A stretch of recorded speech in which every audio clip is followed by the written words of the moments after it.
Hey guys, क्या हाल चाल आप सबके। माय नेम इज जीवित सिंह, एक बार फिर से आपके सामने हाजिर हूं और आज का सेशन होने वाला है बहुत ही ताबड़तोड़। इंटरेस्ट से आपका दिमाग एकदम से लपोलप हो जाएगा जब आप इस सेशन को देखोगे। मजे बहुत ज्यादा होने वाले हैं और सीखने को भी बहुत कुछ है। यहां से क्वेश्चन बहुत सारे आते हैं। आप चाहे रेलवे की तैयारी करें, चाहे एसएससी की तैयारी करें, मैंने सारे के सारे वो क्वेश्चन तमाम जो एग्जाम्स के अंदर आ रखे हैं वो सारे इंक्लूड करने की कोशिश की है। अगर मैं यहां पे लिखता हूं रेलवे और एसएससी तो इसका यह मतलब नहीं कि सिर्फ लिखने के लिए लिखा है, दोनों के सारे पॉइंट्स इंक्लूड किए हैं और लूसेंट के सारे पॉइंट्स इंक्लूड कर लिए। हालांकि इसमें कुछ बहुत ज्यादा पॉइंट्स नहीं दिए हुए जो काम के। आज की डेट में बहुत ज्यादा रिफाइंड चीजें पूछनी जाती हैं एग्जाम में जो कि यहां नहीं भी है। तो फिर मैंने क्या किया है, अपनी ही बुक जो है जीके का रामबाण, उसको भी इसके अंदर कवर करने की कोशिश की है। तो आज के सेशन के अंदर बहुत सारी कंट्रोवर्शियल चीजें भी होने वाली हैं जिसको देख के आप एकदम से, वही होता है ना, हमें कंट्रोवर्शियल चीजों में मजा आने लग जाता है। और यहां देखें कि गांधी हीरो हैं या विलेन है, यह भी आपको देखने को मिलेगा। आपको मैं जब दोनों एस्पेक्ट्स गांधी के बताऊंगा तो और ज्यादा आपको चीजें समझ में आएंगी। इसके अलावा अगर आप इसकी पीडीएफ चाहते हैं, केवल दिमाग में यही है कि पीडीएफ ही लेनी है बस, तो फ्री कोर्स में जाना, जीवी कक्षा एप्लीकेशन के ऊपर है ना, ये आपका पहला पेज खुलेगा। फ्री कोर्स पे क्लिक करना, एसएससी सीजीएल पे क्लिक करना। यहां पे एसएससी 2025 हनुमान बैच है। नाम बेशक से एसएससी का दे रखा है लेकिन यहां पे ये पूरा का पूरा रेलवे के लिए भी है, क्योंकि जब मैं सेशन को खत्म करूंगा तो मैं आपको क्वेश्चंस दिखा दूंगा। आप खुद जान के हैरान रह जाएंगे कि भैया ये सारे के सारे क्वेश्चन हमने अपनी इस किताब में भी इंक्लूड कर रखे हैं और अपने कोर्स में भी कर रखे हैं। तो वहां से ही आपको क्लियर हो जाएगा कि रेलवे की सारे पॉइंट्स मैंने कवर कर दिए हैं। और ये जो है हनुमान सीरीज, ये आपके लिए मोर देन सफिशिएंट है। बस इसको पढ़ लेना तो आपका भला हो जाएगा। जितने भी लोगों, लाइक करो, शेयर करो और सपोर्ट करो इस चीज को। मैं बहुत मेहनत से सारे के सारे सेशन लेकर आ रहा हूं आपके लिए। आइए भगवान राम और हनुमान जी का नाम लेके हम आज के सेशन की शुरुआत करते हैं। ये हमारा पेड कोर्स है। अगर आपको सेशन पूरा का पूरा देख के अच्छा लगेगा तो आप इस कोर्स को ले सकते हैं। कूपन कोड आपको यूज करना है BASANT। ठीक है दोस्तों, चलिए अब शुरू करते हैं आप अपने सेशन को। आप देखो कि आज का सेशन क्यों कंट्रोवर्शियल होने वाला है, आपको यहां से देख के पता लग जाएगा।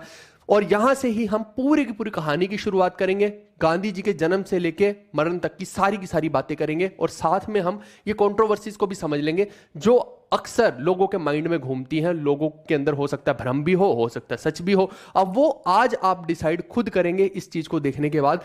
4 कंट्रोवर्सीज हैं। एक तो भगत सिंह को लेकर कंट्रोवर्सी है कि गांधी चाहते तो भगत सिंह को बचा सकते थे और उन्होंने जो है अंग्रेजों के सामने प्लीड नहीं किया या फिर उन्होंने लेटर नहीं लिखा, है ना, अंग्रेजों को बिल्कुल कन्विंस नहीं किया।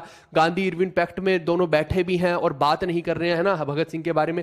ऐसा जो है चीजें यहां पे देखने को मिलती हैं। फिर दूसरा है वॉज ही वुमेनाइजर। ये देखो, आप ऐसी फोटोज जब आप देखते हो तो अक्सर जो है गांधी जी के ऊपर ये बहुत बड़ा ब्लेम और लांछन लगता है। तो क्या सच में ऐसा था?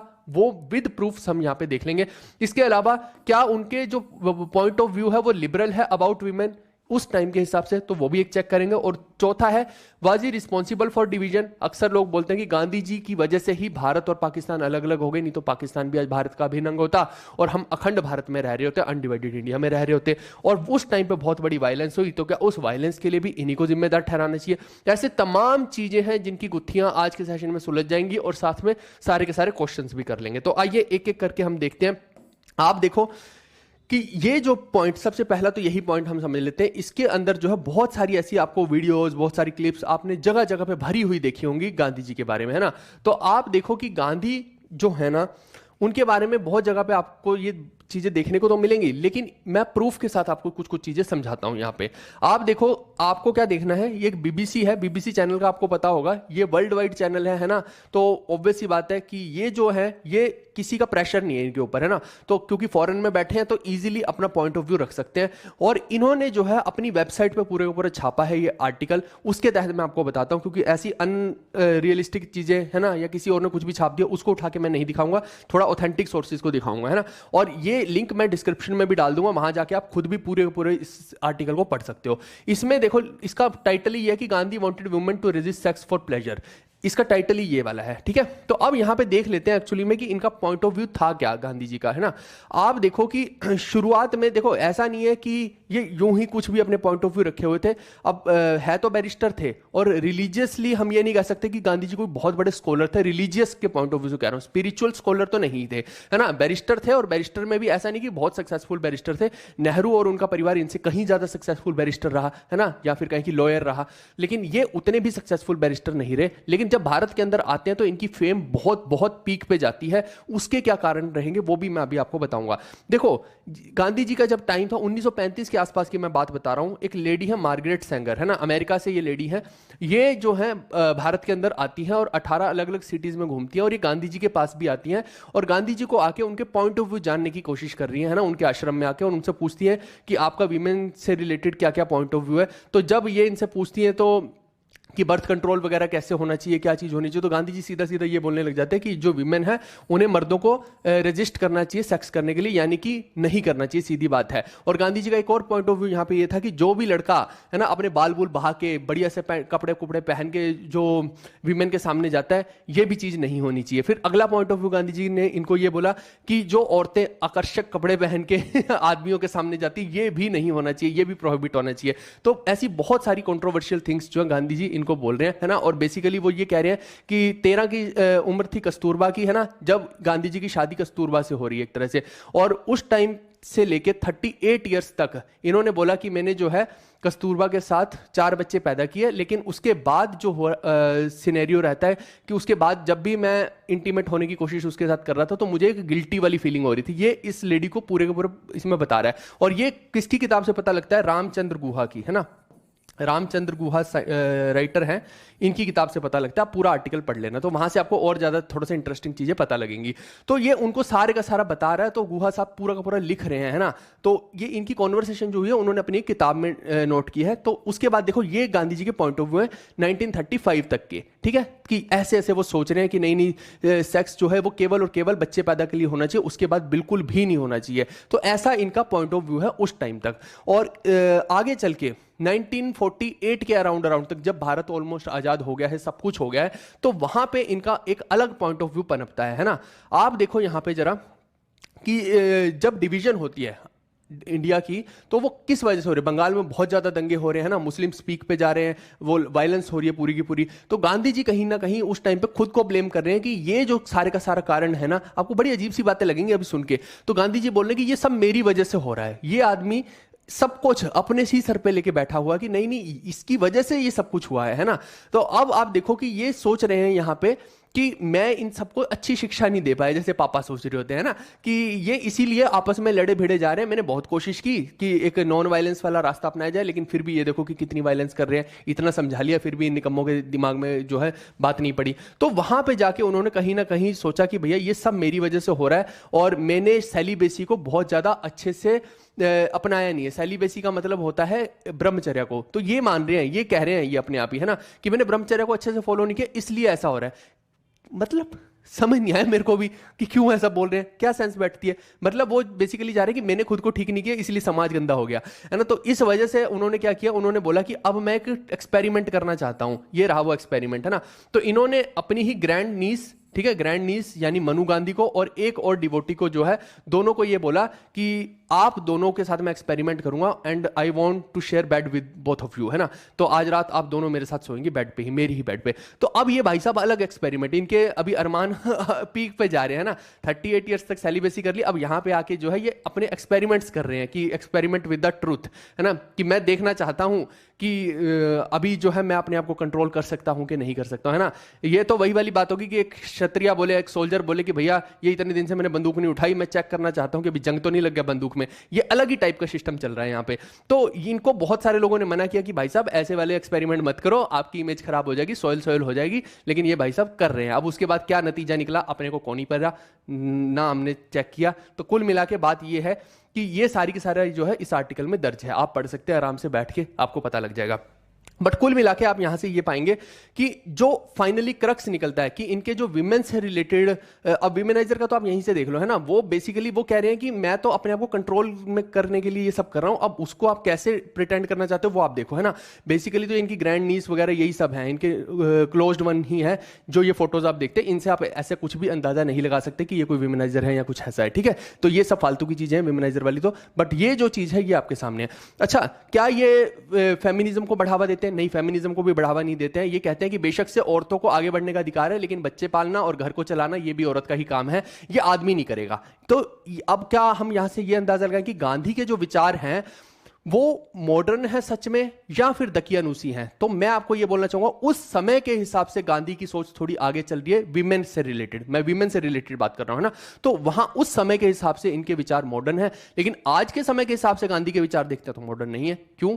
क्या कि बच्चे पालना सिर्फ औरत का काम है या घर को संभालना औरत का काम है? नहीं, बहुत सारे लोग नहीं एक्सेप्ट करेंगे इस चीज को। तो आज के समय के हिसाब से इनके विचार सही नहीं माने जाएंगे, ठीक है। ये मैं इसलिए बताता हूं कि पीएससी लेवल में अगर कोई पूछ ही ले आपसे या कुछ लिखवा ही ले तो आप बता सकते हैं। और इसके अलावा देखो कि एक चीज और इन्होंने की कि इन्होंने बोला कि जो औरतें बुर्का पहनती हैं, है ना, तो उनको भी बहुत सारी बीमारियां लग सकती हैं, है ना, आप ताजी हवा उनको लेने नहीं दे रहे हो, तो ये भी गलत है। इन्होंने उनके खिलाफ भी ये चीज जरूर बोली। इसके अलावा आप देखिए कि इनके खुले विचार थे औरतों को प्रमोट करने के लिए कि सरोजिनी नायडू जैसी औरतें जो है ऊपर बढ़ी। और जब भारत आजाद होता है 1947 में, तो विमेन गवर्नर आपको देखने को मिल रही है, विमेन कैबिनेट मिनिस्टर आपको देखने को मिल रही है ना, वाइस चांसलर एक यूनिवर्सिटी की एक विमेन बन रही है। तो ये सारी की सारी चीजें एक तरह से कह सकते हो कि गांधी ने जो एक प्रोजेक्शन की थी कि हाँ ये चीज होनी चाहिए, वो हमें वहां से देखने को मिलती है, ठीक है। अब आपको आगे अंदाजा लगाना है कि आगे क्या चीज सही थी और क्या चीज गलत थी। बिल्कुल बिल्कुल सारी डिटेल ढूंढ के लाया हूं। आप डिस्क्रिप्शन में लिंक है, वहां पे जाके देख लेना उसके लिए, ठीक है। वो मैं लिंक डाल के आपको दे दूंगा, तो आप चेक कर लेना, पूरा पूरा आर्टिकल पढ़ लेना, आपको समझ में आ जाएगा। अब एक और बड़ी कंट्रोवर्सी है भगत सिंह से रिलेटेड।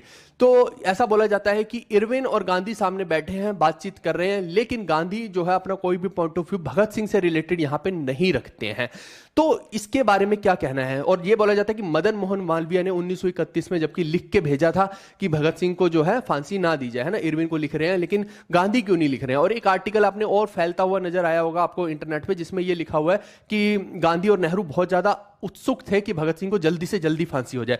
तो क्या वो आर्टिकल सही है या नहीं है? देखो, वो आर्टिकल जो आप देखते हैं ऐसा कोई भी कि जिसमें दिखाया गया है कि गांधी और नेहरू बहुत उत्सुक हैं कि भगत सिंह को फांसी हो जाए, तो वो सही नहीं है। ये भी मैं आपको क्लियरली बता दूं। क्या गांधी ने भगत सिंह को बचाने के लिए लेटर्स इरविन को लिखे थे? तो वो अभी आपको दिखा देता हूं। ये रहा वो लेटर जो गांधी ने जो है इरविन को लिखा था, आप पढ़ सकते हैं, माय डियर फ्रेंड, है ना। इसके बाद इसमें पूरा का पूरा इसने लिखा है कि भैया ये अगर आप भगत सिंह को फांसी दोगे, आप देख लो, पूरा पढ़ सकते हो आप इसको, ठीक है। मैं एक बारी टेलीग्राम में शेयर भी कर दूंगा इसको, जो हमारा टेलीग्राम है, टेलीग्राम जीवी विटमोवर, वहां पे शेयर कर दूंगा, ठीक है।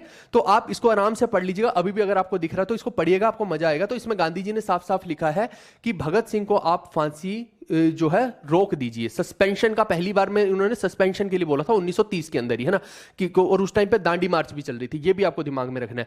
तो गांधी जी ने उनको बोला था इरविन को कि भैया आप इनका सस्पेंड कर दीजिए किसी भी तरीके से, आप इसको जो है मत कीजिए, डेथ सेंटेंस मत दीजिए। इससे क्या होगा, बहुत सारी वायलेंस क्रिएट होगी, क्योंकि ये जो है बहुत ज्यादा पॉलिटिकली फेमस है पंजाब के एरिया में। और फिर जो एनआरकी क्रिएट किए हुए हैं, है ना, बहुत सारे लोग ऐसे हैं जो रेवोल्यूशनरी हैं, वो इसका बदला जरूर लेंगे। तो फिर वो कहीं ना कहीं और ज्यादा वायलेंस होती नजर आएगी हमें।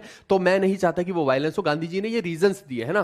तो इस वजह से आप जो है भगत सिंह का ये जो फांसी पे चढ़ाना है इसको रोक दीजिए। बेसिकली आप देखो कि कहे तो ये खुद को नॉन वायलेंट रहे हैं, तो कैसे डायरेक्टली बोल देंगे कि नहीं नहीं भगत सिंह को फांसी मत दी जाए? सोचो इस चीज को। अच्छा, दूसरा लेटर जो ये लिखते हैं आखिरी के टाइम में लिखते हैं, ये रहा वो आखिरी के टाइम का लेटर, है ना। ये इरविन को लिख रहे हैं आखिरी के टाइम में, जस्ट जब भगत सिंह को फांसी होनी है उसके 2-4 दिन पहले के, आप ऐसे समझ लीजिए। तो और आखिरी के टाइमों में भी ये यही लिख रहे हैं, आप देखिए यहाँ पे इरविन को, कि आप भगत सिंह को जो है ये सस्पेंड कर दीजिए, है ना। सस्पेंड के लिए बार बार फिर से बोला जा रहा है कि एग्जीक्यूशन को सस्पेंड कर दीजिए। और ये पूरा का पूरा है। अब ये लिखा भी, I said about Bhagat Singh, he is undoubtedly a brave man but I would certainly say that he is not in his right mind. तो ये भी बोल रहे हैं कि वो अपने दिमागी संतुलन में नहीं है तो वो ब्रेव, लेकिन वो अपना दिमागी संतुलन खो बैठा है, ये लिख रहे हैं साथ ही साथ, है ना। तो ये आप पढ़ सकते हैं, ये बिल्कुल बिल्कुल, है ना। तो ये सारा आप पढ़ेंगे तो आपको थोड़ा सा और इंटरेस्ट जाएगा कि क्या क्या गांधी जी ने लिखा है। एक्चुअली में रियलिटी जो होती है ना, इनके लेटर्स से पता लगती है। बहुत सारी लाइब्रेरीज में जब आप जाओगे तो वहां पे बहुत सारे इनके लेटर्स जो आपको मिल जाएंगे, उनके कुछ ना कुछ प्रिंट्स मिल जाएंगे, और उस टाइम के अखबार आपको पढ़ने पड़ेंगे, तब आपको कहीं ना कहीं ज्यादा रियलिटी पता लगेगी। और इवन अगर आप देखते हैं तो बाद में नेहरू जी तो खुद एक्सेप्ट करते हैं कि उन्होंने बाद में चल के भारत के आजाद होने के बाद बहुत सारे लेटर्स तो एडिट कर दिए थे। ये खुद वो बोलते हैं बहुत सारी अपनी किताबों में, है ना। तो अब वो एडिट में क्या क्या चेंज कर दिया हमें क्या पता होगा, है ना। तो वो तो फिर अगेन वही कंट्रोवर्शियल चीज हो जाती है। और दूसरा, ये सुभाष चंद्र बोस के बारे में भी गांधी जी यहां पे लिख रहे हैं। तो इनको पूछा जाता है कि क्या वो वर्किंग कमेटी के मेंबर हैं, तो गांधी जी बोलते हैं कि नहीं, वो वर्किंग कमेटी के मेंबर नहीं है। हाँ, अगर वो आए तो मैं सोचूंगा उनको चांस देने की। तो ये भी जो है गांधी जी ही उनके बारे में लिख रहे हैं, आप ये देख सकते हैं। इसके अलावा आप देखिए कि ये वो लेटर है जिससे हमें पता लगता है कि भगत सिंह जो है उनका एग्जीक्यूशन हुआ था। ठीक है, तो ये एक तरह से उनका डेथ सर्टिफिकेट टाइप है। आप यहां पे क्लियरली पढ़ सकते हैं कि क्या लिखा है। ये बोले कि भगत सिंह को इस तरह से लटकाया जाए कि उनकी जो नेक है ना वो पूरी की पूरी दब जाए। ये लिखा हुआ है यहां पे, है ना, इस लेटर के अंदर। साथ में लिखा हुआ है कि उनकी बॉडी को जो है ऊपर 1 घंटे तक टंगा हुआ छोड़ देना है। यानी कि जब वो उनको फांसी लगा दी तो ऐसे नहीं कि तुरंत से उनको 10-15 मिनट में उतार दिया जाए और उसके बाद मेडिकल चेकअप हो रहा है, नहीं। क्योंकि अगर उसके बाद मेडिकल चेकअप होगा तो एक ही खून के लिए किसी को 10 बार सजा नहीं हो सकती, सजा एक ही बार हो सकती है। तो इसलिए उन्होंने बोला कि इसको जो है इनको ऊपर 1 घंटे तक लटकते रहने देना है। उसके बाद मेडिकल वाला आएगा, वो चेक करेगा कि सांसें चल तो नहीं रही है, फिर जाके इनकी बॉडी को उतारना है। तो ये पूरे का पूरा बेसिकली लिखा हुआ है कि कोई भी एरर नहीं होना चाहिए भगत सिंह की डेथ में, यानी हर हाल में जो है सजा देनी ही देनी है। तो ये आप चीजें देख सकते हैं।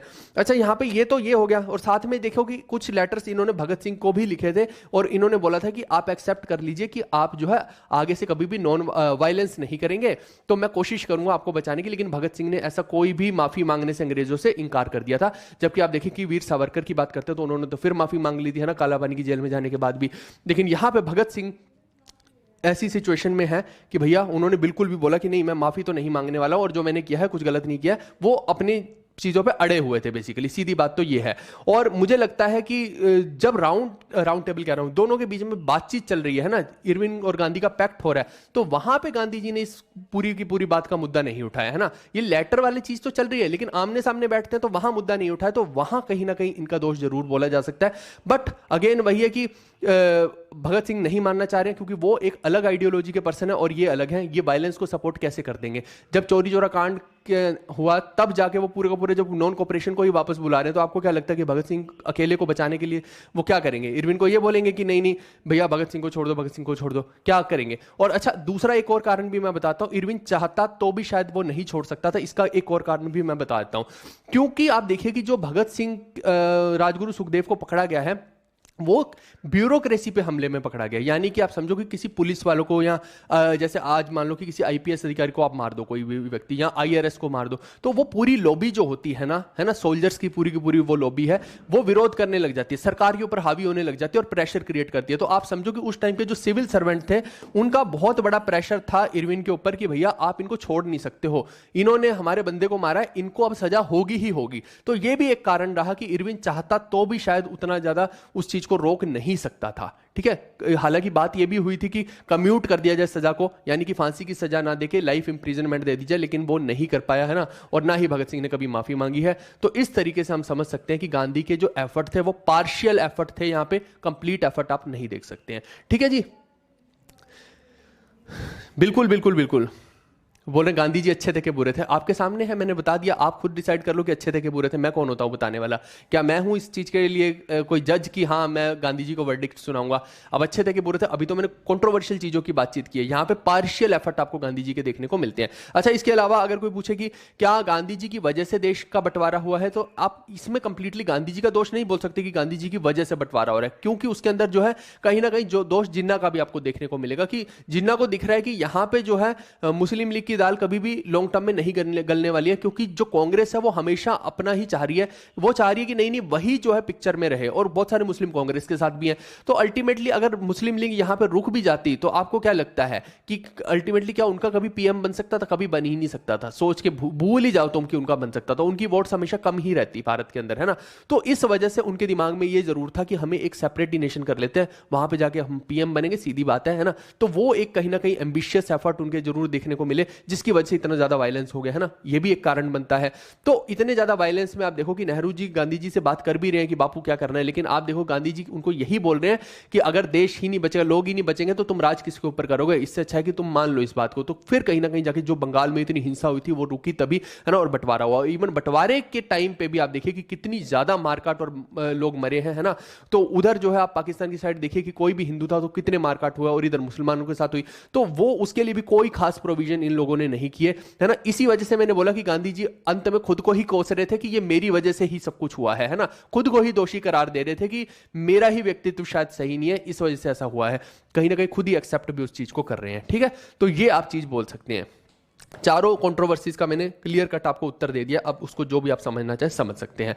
आइए अब मैं जो है आपको सेशन पे लेके चलता हूं। बिल्कुल बिल्कुल, तो अब मैं सेशन पे लेके चलता हूं। अब यहां पे देखिए आपकी सबसे पहले इनके फादर की बात करते हैं तो करमचंद गांधी और माता है पुतलीबाई।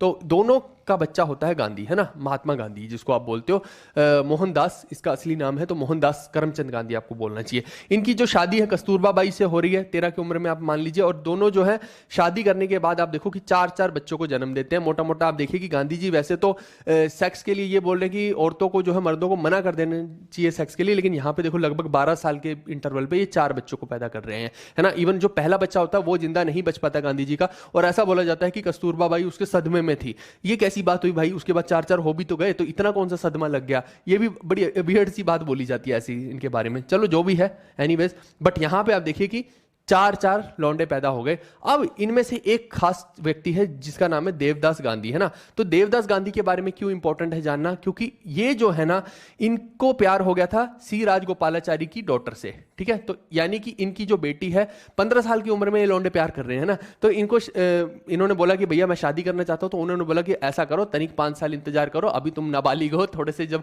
बालिग हो जाओगे तब तुम्हारी शादी कराएंगे। हालांकि बाल विवाह चलता था तब, लेकिन नहीं उन्होंने करने दिया। तो कुल मिला के जब थोड़े मैच्योर हो गए तब जो है इनकी बेटी के साथ देवदास गांधी की शादी हो गई थी। तो ये आपको ध्यान रखना है कि अल्टीमेटली सी राजगोपालाचारी बेसिकली गांधी के क्या है, समधी हैं, समधी टाइप, है ना, समझ गए। इन्हीं को ही राजा जी भी बोलते हैं।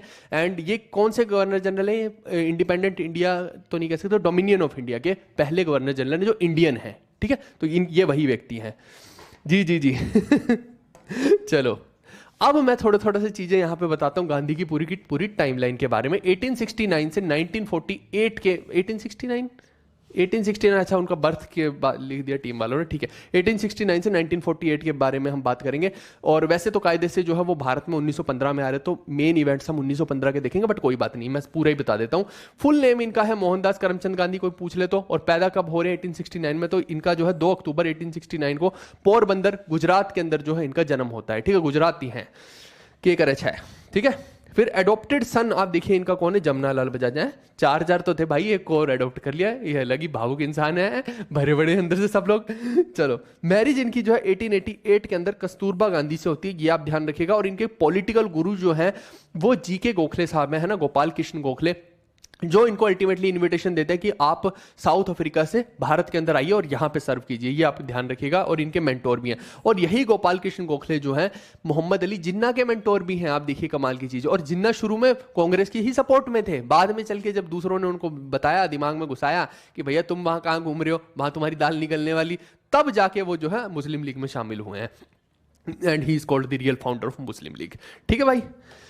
चलिए, इसके अलावा आप देखिए 1888 में ये कहां गए, ये लंदन में गए लॉ की पढ़ाई करने। क्या बोला मैंने आपको कि ये जितने भी नेता थे बहुत ज्यादा समृद्ध परिवारों से थे, ऐसा नहीं था कि कोई गरीब लोग थे। कहीं तुम सोचो कि नहीं ये तो जमीन से उठे लोग हैं, कहीं जमीन जुमून से उठे नहीं है। आप देखो अगर उस टाइम पे जहां पे भारत के अंदर कक्खा खक्खा नहीं किसी को पता है ना, अगर कोई लंदन में जाके पढ़ाई कर रहा तो वो गरीब तो नहीं हो सकता, ये तो क्लियर है हमें, है ना।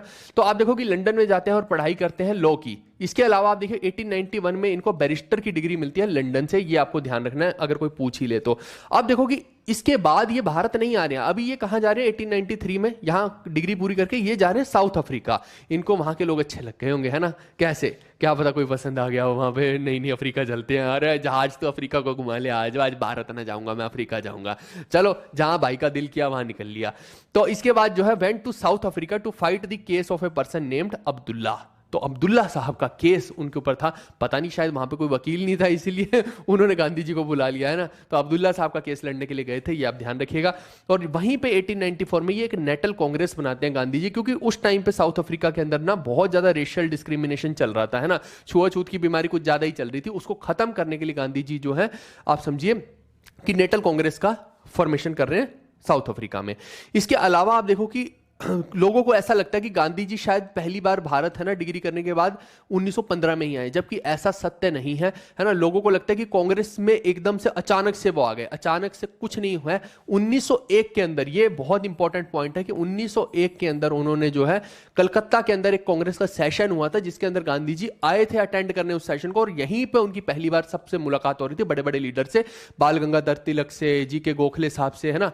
तो जितने भी बड़े बड़े लीडर हैं उनकी 1901 में यहां पे जो है बातचीत सबसे चल रही है, ये आप समझिएगा, ठीक है। तो ये पहली बार गांधी जी का आगमन जो है 1901 में हुआ है कलकत्ता के सेशन में, ये बहुत इंपॉर्टेंट है, बार बार मैं बोल रहा हूं तो ध्यान रखना, ठीक है जी। ये वही वही मैं बताऊंगा, वो ट्रेन वाला सेशन भी मैं बताता हूं अभी कि वो जो है 1906 में फिर क्या है, इन्होंने सत्याग्रह चलाया था जो कि फर्स्ट टाइम हुआ था साउथ अफ्रीका में, और थोड़ा वहां पे सक्सेसफुल रहा था। और वही चीज का आप देखिए, जो वो वहां चला रहे थे उसी चीज का एक रेप्लिका उन्होंने भारत में आकर भी चलाया था, ये आप ध्यान रखेंगे। और 1910 में इन्होंने एक टोल्स्टॉय फार्म बनाया था, वो कहां बनाया था, साउथ अफ्रीका में। यानी जैसे आप साबरमती का आश्रम आज भारत के अंदर देखते हो, ऐसे ही उन्होंने टोल्स्टॉय के अंदर जो है एक फार्म बनाया था। कहां पे बनाया था? साउथ अफ्रीका में। वहां पे बेसिकली अपना एक आश्रम बनाया था। अगर कोई पूछ ले तो वहां कब बनाया था, है ना, तो जोहानसबर्ग साउथ अफ्रीका के अंदर जो है अपना एक आश्रम बनाया था, जिसको टोल्स्टॉय फार्म इन्होंने बोला है। अब देखो कि जीके गोखले साहब इनको एक खत लिख के बोलते हैं कि भाई साहब तुम वहां क्या कर रहे हो, तुम वहां के लोगों को सर्व कर रहे हो, ऐसा करो अब तुम इधर आ जाओ भाई, यहाँ पे बहुत सारे लोग हैं जिनको आपको सपोर्ट करना है, ठीक है, तो वहां मत बैठे रहो, यहां आओ अब। और ये जो है 1915 में भारत में आ रहे हैं। लेकिन आप समझना इस टाइम पे कांग्रेस वीकन पोजीशन पे चल रही है, ये भी आपको दिमाग में रखना है, क्योंकि 1907 में हुआ था सूरत स्प्लिट। आप याद है, चप्पल जूते टमाटर अंडे लठियां सब चली थी, आप याद कीजिए, जिसके अंदर गरम दल नरम दल लड़ पड़े थे, और उसके बाद से अलग चल रहे हैं। मुस्लिम लीग इस वक्त अलग हो रखी है।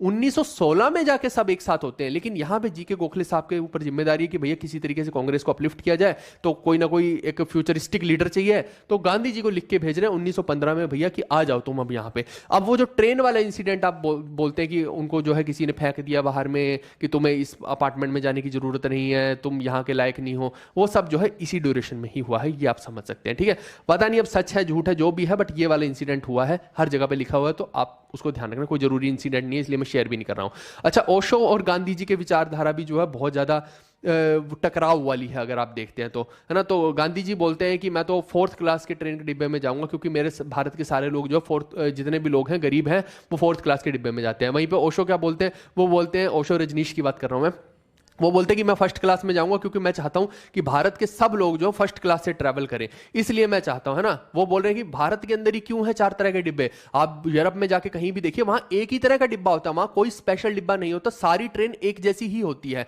और फुली एयर कंडीशनड होती है। तो उनका यह मानना था जब विदेशों में ऐसा हो सकता है तो भारत में क्यों नहीं हो सकता, आप पूरे के पूरे डिब्बे को ही फर्स्ट क्लास बना दो, आप क्यों बना रहे हो 4th क्लास का डिब्बा, है ना। और गांधी जी की विचारधारा ये बोलते कि नहीं नहीं, मैं तो 4th क्लास में ट्रैवल करूंगा, क्योंकि लोग मेरे जो है वो 4th क्लास के स्टैंडर्ड के हैं, तो वो उसमें ट्रैवल करते हैं, तो मैं भी वही करूंगा। आप ये बोलो ना कि मैं फर्स्ट क्लास का डिब्बे बना देता हूं पूरे का पूरा, उसी में ट्रैवल करेंगे, तो वही है कि विचारधारा है भाई किसी की कैसी भी हो सकती है। कल को आप विचारधारा बना दो, है ना, कुछ भी जो आपका दिल करता है ना, जिस तरफ आपका दिल करे आप उस तरफ मुड़ जाओ, है ना। Ultimately it's the game of सोच, विचारधारा, है ना। तो हर किसी की अपनी अपनी विचारधारा रही है, कोई किसी चीज से सहमत है, कोई किसी चीज से सहमत है। क्या इसमें गांधी जी गलत है? मैं नहीं बोल रहा, है ना। क्या ओशो सही है? मैं भी नहीं बोल रहा। तो आपके हिसाब से है, हर किसी का अपना पर्सनल पॉइंट ऑफ व्यू है इस चीज में। तो 1915 में 9 जनवरी 1915 को गांधी जी 46 साल के इस वक्त हो चुके, सेलिबेसी ले चुके हैं। आप देखिए 38 साल की उम्र में सेलिबेसी ले ली थी इन्होंने, है ना, ब्रह्मचर्या याद करो, है ना। तब तक जो है 4 लौंडे पैदा हो चुके हैं।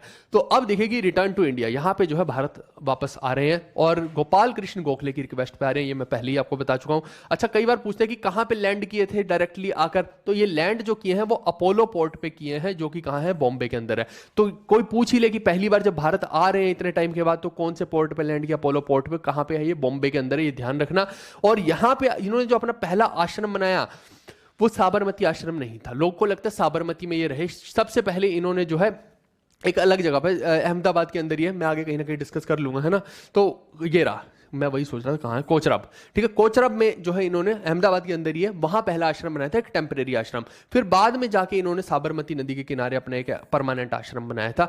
और 9 जनवरी को हम क्या सेलिब्रेट करते हैं, आप देखिए, हमेशा हर साल, क्योंकि ये भारत में आए थे तो प्रवासी दिवस एक तरह से आप बोल सकते हो, है ना, एनआरआई डे जिसको आप बोलते हो। तो क्योंकि ये 9 जनवरी को ही भारत में आए हैं, तो इसीलिए हर 9 जनवरी को भारत के लोग क्या करते हैं, non resident Indian day celebrate करते हैं, प्रवासी भारतीय दिवस, कि जो लोग यहां से चले गए फॉरेन में, वो अपनी इन्वेस्टमेंट्स भारत में जरूर भेजे ताकि भारत की अपलिफ्टमेंट हो सके। ये इस चीज के लिए बनाया गया है, ठीक है भाई। जैसे गांधी जी अपना योगदान देने के लिए भारत आ गए थे, वैसा आप समझ लीजिए। तो ये आप ध्यान रखिएगा, ये पूछा जा सकता है 9 जनवरी वाला। इसके बाद देखो 1915 में केसरे हिंद जो है गांधी जी को कौन देता है, ब्रिटिशर्स देते हैं। जब वो यहां भारत में आते हैं तो ब्रिटिशर उनको केसरे हिंद दे रहे हैं। और कौन सा उस टाइम पे वाइसरॉय है, यहां पे हार्डिंग 2 है, ठीक है। और ये किस लिए दे रहा है, क्योंकि जो बोर वॉर हुआ था, एक बहुत ज्यादा डिटेल में जानने की जरूरत नहीं, तो बस इतना ध्यान रखना कि बोर वॉर में जो है गांधी जी ने हेल्प की थी अंग्रेजों की, है ना, यानी यहां से ही शुरू हो रखा है सब पूरा मामला यहीं पे सेट है। और ये बोर वार कब हुआ था? 1899 से 1902 में। तो यहाँ पे उन्होंने हेल्प की थी अंग्रेजों की, इसलिए जो अंग्रेजों ने उनको कैसरे हिंद दे दिया था जब वो भारत में आए। फिर आप देखो कि 1924 में एकमात्र ऐसा कांग्रेस का सेशन है जो बेलगांव के अंदर हुआ, जिसके गांधी जी ने अपना प्रेसिडेंट बने थे, ठीक है, गांधी जी। तो एकमात्र ऐसा सेशन है, ये आप ध्यान रखिएगा, आईएनसी का। इसके अलावा अब टाइम आता 1923 का। 1923 में गांधी जी क्या एस्टेब्लिश करते हैं? All India khadi association. आप देखो कि उन्होंने हमेशा अपने तन पे कभी भी ज्यादा कपड़े नहीं पहने, चरखा कत्ते थे, और खुद जो है स्वदेशी को प्रमोट करते थे, खुद भी नए नए कपड़े बनाते थे और वही अपने सब बंदों को देते थे और खुद भी वही पहनते थे, ठीक है। तो खादी और धोती कुर्ता, अपने जो ट्रेडिशनल ड्रेस है वही गांधी पहनना पसंद करते थे, ठीक है जी। धन्यवाद भाई, धन्यवाद, कह रहे हैं यू आर द बेस्ट। बिल्कुल बिल्कुल, ठीक है। तो आप देखो, शेयर कर दो बस, सब लोग शेयर करो इस सेशन को, ठीक है। अब ये वाला एक इंपॉर्टेंट हो गया। उसके बाद 1932 में आप देखिए ही फाउंडेड हरिजन सेवक संघ। तो आप देखो ये हरिजन जैसे नाम भी गांधी जी ही दे रहे हैं। यहाँ अगेन इनका जो है टकराव, ओशो और गांधी का टकराव आपको देखने को मिलेगा। ओशो उस टाइम पे नहीं थे, मैं ये नहीं बोल रहा हूँ कि ओशो उसी टाइम पे सब कुछ कह रहे हैं, ओशो ने बाद में बोला है ये सब चीजें। लेकिन आप देखिए कि यहाँ पे ओशो का ये बोलना था कि ये क्यों ऐसी ऐसी टर्मिनोलॉजी लोगों को दे रहे हैं। हरिजन, हरिजन ये उनको बोल रहे थे जो हम बोलते हैं ना, जैसे दलित समाज के लोग होते हैं, जिनको कई बार बोलते थे कि ब्राह्मण बोलता था कि नहीं नहीं छूने से आप अपवित्र हो जाओगे, उनको इन्होंने नाम दिया कि ये तो भगवान के वो हैं, बंदे हैं, है ना, उनको हरिजन बोल दिया। लेकिन ओशो बोलते थे कि ऐसी स्पेशल टर्मिनोलॉजी काहे को दे रहे हो आप इन लोगों को, है ना, आप क्यों बोल रहे हो हरिजन, जब सब इक्वल ही है भारत के अंदर, तो इनको हरिजन बोलने का क्या मतलब है? ये भी तो सबके बराबर ही है, आप सीधा बोलो कि सबके बराबर है, आप काहे को हरिजन बोल रहे हो। लेकिन जो भी है, 1932 में हरिजन सेवक संघ यहां पे बनता है। फिर उसके बाद गांधी जी call doctor Rajendra Prasad as अजात शत्रु। अजात शत्रु और किसको बोला गया हिस्ट्री के अंदर? जल्दी से आप लोग कमेंट करके बताइए। तो अगर कोई पूछ ले कि राजेंद्र प्रसाद को अजात शत्रु किसने टाइटल दिया, तो आप बोलेंगे गांधी जी ने दिया था, ठीक है। बेसिकली ये होगा कि he who has no enemies, अजात शत्रु। अजात शत्रु सुना है ना हिस्ट्री में कहीं? याद आया कुछ? अजात शत्रु कौन है? बिंबिसार का लौंडा, याद आया किसी को? एक ना उत्तर दे पाया, है ना, कोई उत्तर नहीं दे रहा है उस चीज का।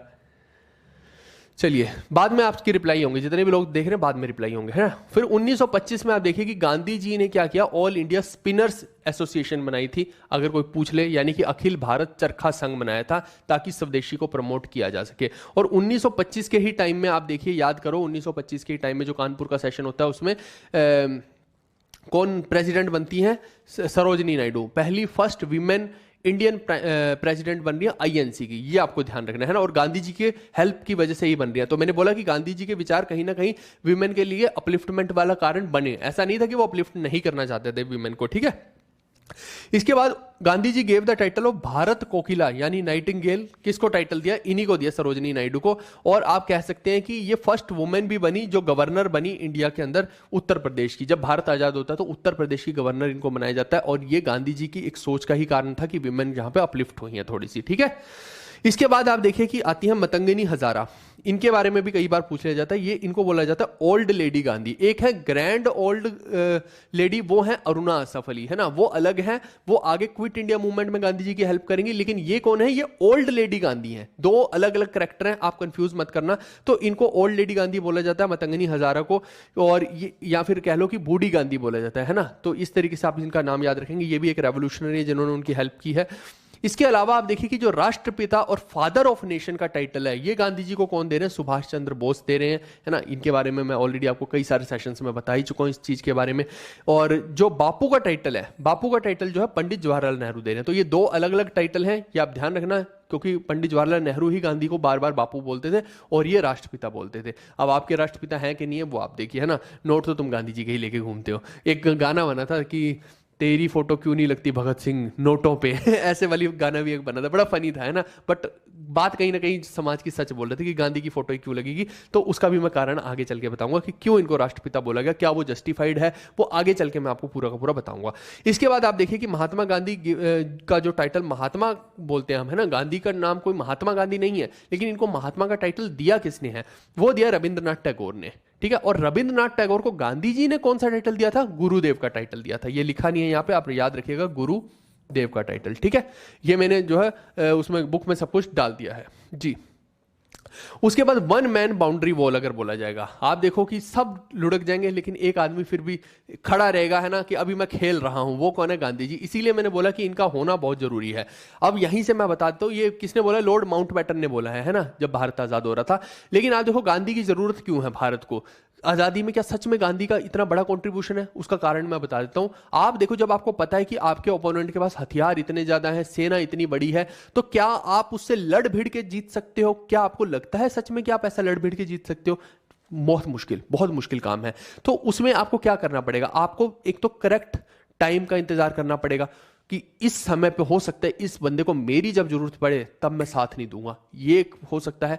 दूसरा एक दिमाग में ये हो सकता है कि मैं क्या करूं, नॉन वायलेंस का वेपन यूज करूं, कि मैं इसको कहूंगा कुछ नहीं लेकिन मैं मानूंगा भी नहीं बात को, तो फिर ये मेरे को मार तो नहीं सकता, जान से तो नहीं मारेगा, है ना, या फांसी पे तो नहीं लटकाएगा, एक ये भी तरीका है। तो इस वजह से आप देखिए कि गांधी जी ने नॉन वायलेंस का वेपन जो है वो यूज किया।